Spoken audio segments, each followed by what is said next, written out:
जी उत्तर प्रदेश उत्तराखंड देख रहे हैं। यहाँ पर मैं हूँ आपके साथ परिधि जोशी। आज जब चुनाव के नतीजे आएंगे और सुबह 8 बजे से 2027 के सेमीफाइनल की काउंटिंग शुरू हो जाएगी। 9 सीटों पर किसका परचम लहराएगा और किसके जीत के दावे सही होंगे, कहां कमल खिलेगा और कहां चलेगी साइकिल, ये साफ हो जाएगा। जीत में 2022 के विधानसभा चुनाव वाला ही हिसाब रहेगा या फिर बीजेपी लोकसभा वाले प्रदर्शन को उपचुनाव में और अच्छा बेहतर कर पाएगी। यह चुनाव बीजेपी के लिए किसी अग्नि परीक्षा से कम नहीं है। और रही बात सपा के गढ़ वाली 4 हॉट सीट करहल, कुंदरकी, कटेहरी और सीसामऊ की, तो यह देखने भी बेहद दिलचस्प होगा कि इन सीट पर कमल खिल पाएगा या फिर नहीं। कुंदरकी सीट पर 1993 में आखिरी बार कमल खिला था और उसके बाद से बीजेपी इस सीट पर हासिल नहीं कर पाई थी जीत। तो सीसामऊ सीट पर बीजेपी 28 साल से जीत दर्ज नहीं कर पाई है। और आज देखिए नतीजे आने वाले हैं। 8 बजे से काउंटिंग शुरू हो जाएगी। साथ ही साथ आपको बता दें कि काउंटिंग को लेकर तमाम जो तैयारियां हैं वो भी पूरी कर ली गई है। सुरक्षा व्यवस्था के चाक चौबंद इंतजाम किए गए हैं और आज इन 9 सीटों पर रिजल्ट आने वाला है। साथ ही साथ आपको बताते चले कि इन 9 सीटों से 2027 का जो सेमीफाइनल है, यहां से जमीन तैयार 2027 की होने वाली है।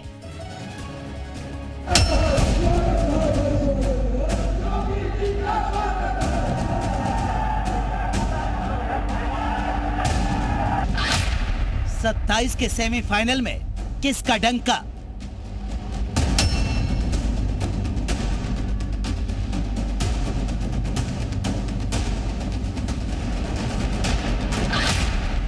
कितनी सीट पर खिलेगा कमल?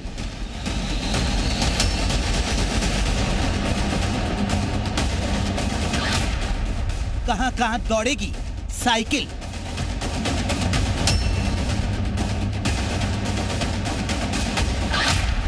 करहल का किंग कौन?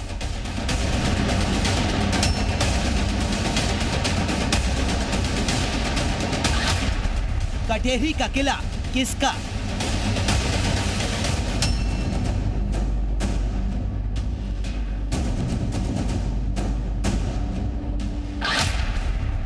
कुंदरकी में किसको जनता का आशीर्वाद?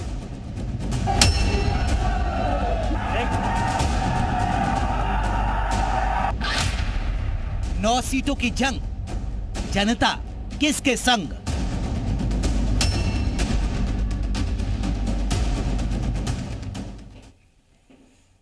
आपने करहल, कुंदरकी, कटेहरी और सीसामऊ सीट के रिपोर्ट देखी। अब गाजियाबाद, मीरापुर और खैर में भी काउंटिंग की तैयारी पूरी है। सभी दल अपनी अपनी जीत का दावा कर रहे हैं।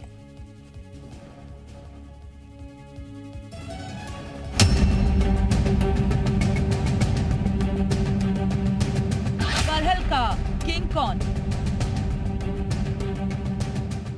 सपा के गढ़ करहल में फूफा अनुजेश यादव और भतीजे तेज प्रताप यादव में कांटे की टक्कर है। बीजेपी ने सैफई परिवार के दामाद अनुजेश यादव पर दांव खेला था। हालांकि चुनाव वाले दिन सपा ने मतदान में वोट देने से रोकने का आरोप लगाया था। और अब बीजेपी के अनुजेश यादव इस सीट को जीत पाते हैं या फिर करहल में साइकिल ही दौड़ती दिखेगी। दोनों ही दल अपनी अपनी जीत का दावा कर रहे हैं। फिर भी समाजवादी पार्टी और इंडिया गठबंधन ने मुकाबला किया है और कई सीटें हम उसके बावजूद भी जीतेंगे। अब टक्कर तो हर जगह है, लेकिन हम लोग समाजवादी पार्टी के लोग 5-6 सीटों पर जरूर जीतेंगे। और यदि हम उपचुनाव की बात करें, उत्तर प्रदेश में 9 सीटों पर उपचुनाव हुआ है और सभी सीटों पर अच्छा चुनाव हुआ है और हमें उम्मीद है कि हम सभी सीटों पर जीत हासिल करेंगे। कुंदरकी में किसको जनता का आशीर्वाद? सबसे ज्यादा मुस्लिम वोट वाली कुंदरकी सीट की चर्चाएं जोरों पर हैं। यहां 12 में से 11 उम्मीदवार मुसलमान हैं। मुसलमान ही कुंदरकी में प्रत्याशी की जीत तय करते हैं।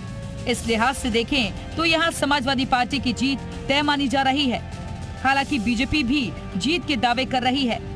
दरअसल इन दावों को एसपी नेता राम गोपाल यादव के उस बयान से बल मिला जिसमें उन्होंने कुंदरकी, मीरापुर और कानपुर की सीसामऊ विधानसभा सीटों पर चुनाव रद्द कर पुनर्मतदान कराए जाने की मांग की है।